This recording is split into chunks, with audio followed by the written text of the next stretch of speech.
Welcome back to Crib Baby News. Man, listen, y'all. We finna go ahead and get into this Shay Shay and Chainz interview. This is only gonna be part one for this, you know. Man, we finna go ahead and see what Chainz was up to, y'all. Y'all know we get the best reactions. Trust. And make sure to go ahead and check out the whole video. Make sure you like and you subscribe. And we got a lot more stuff for y'all. Let's get into it. Jermaine actually called me one time. He had Hove on three-way. And he tells the story different. He said that I said it was a young man's game, or I don't even talk like that.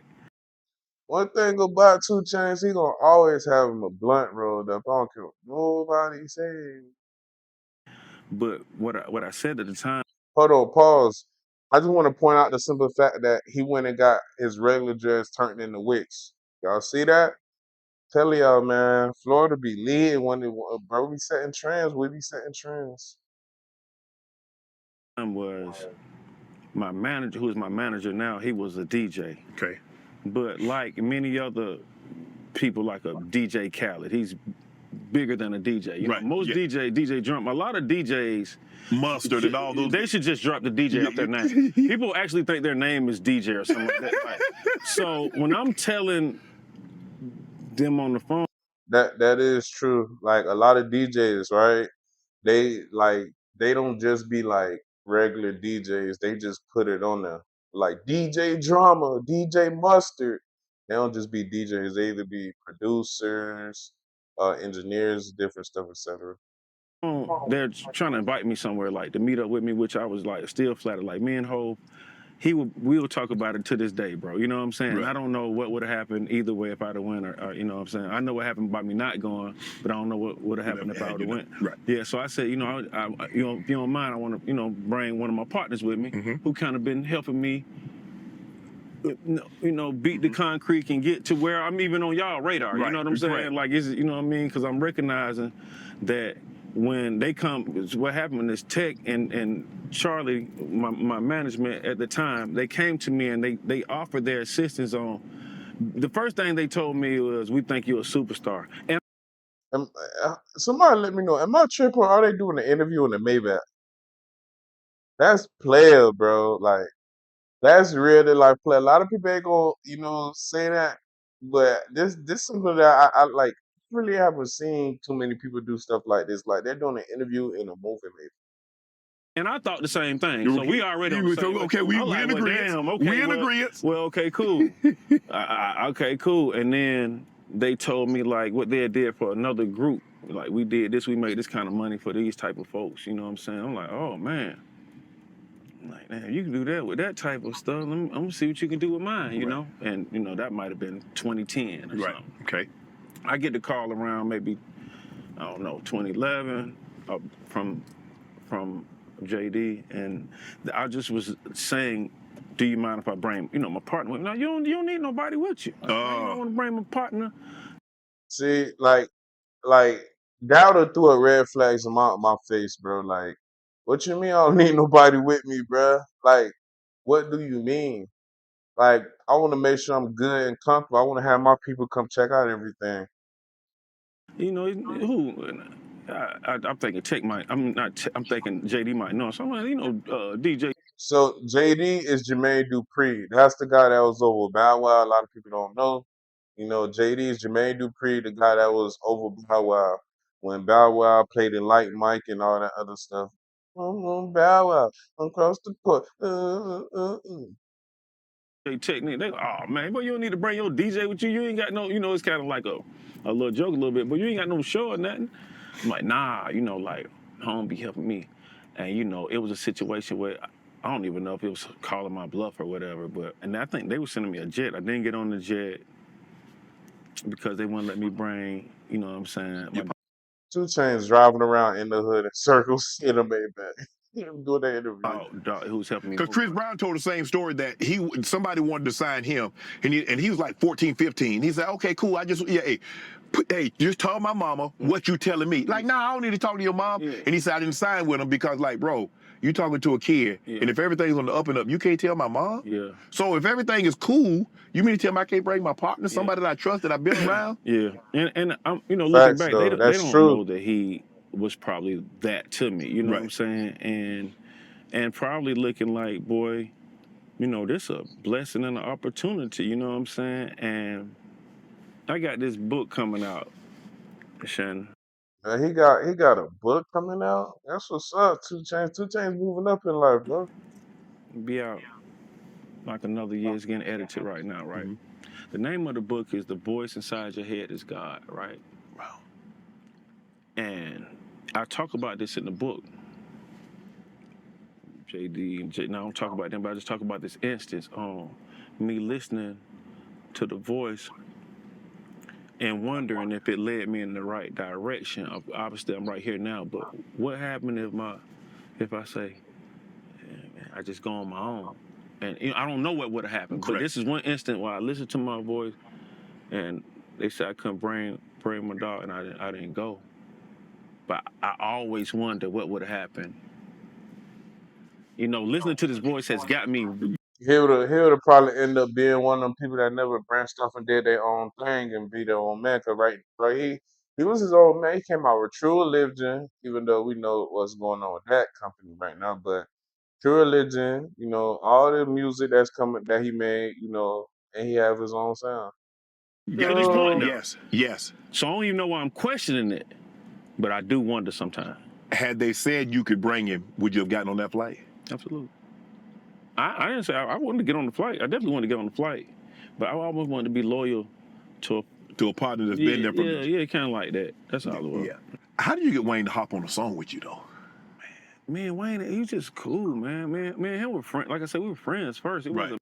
Everybody tell me that, like not I ain't gonna say everybody tell me that, but everybody say that in like interviews, bro. They always say like, if you know Wayne, Wayne know you, bro. He a vibe. But people that don't know Wayne, they feel like he weird, like he come off, you know, throw. But a lot of like, that's one thing I can say though. I hear a lot of I hear a lot of good stuff about Wayne than bad stuff. You know, you have artists that the bad stuff sometimes outweigh the good. It ain't like that with Wayne. Everybody say The good stuff music about Wayne. base. And then I remember being, if it wasn't a Maybach, it was a Phantom, and I told him I rapped Right. and played, you know, some of the music, and we just bonded quickly. We've been, you know, he's one of my best men at my wedding, so. You know, anytime. It was just been an anytime thing for him. I've been in the studio with him many times where I haven't rapped one second because he likes to just do what he does in the studio. Then it's been many times that we get in and kind of, Right. you know what I'm saying, sharpen each other up. So Is it true you paid him each $150,000 for him to hop on the give you a feature? for Duffel Bag Boys, Yeah. well, at this Sheesh. time Wayne was charging, well, Baby was charging 100, and he was charging. See, you see how he switched that up? He said baby. He went from Wayne to baby. That mug,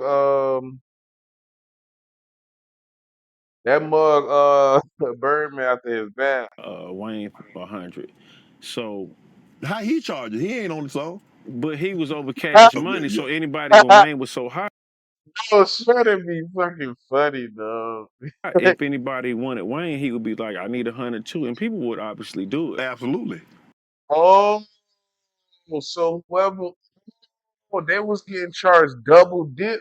So they had to pay Wayne his 100, then they had to pay Baby 150. What? So Wayne does the song for me for so this is really what happened. Wayne used to wear like these skateboard shoes, been skating a long time, they were called Supras and something like this. And I will wear stuff like Pradas and Gucci shoes and all this stuff.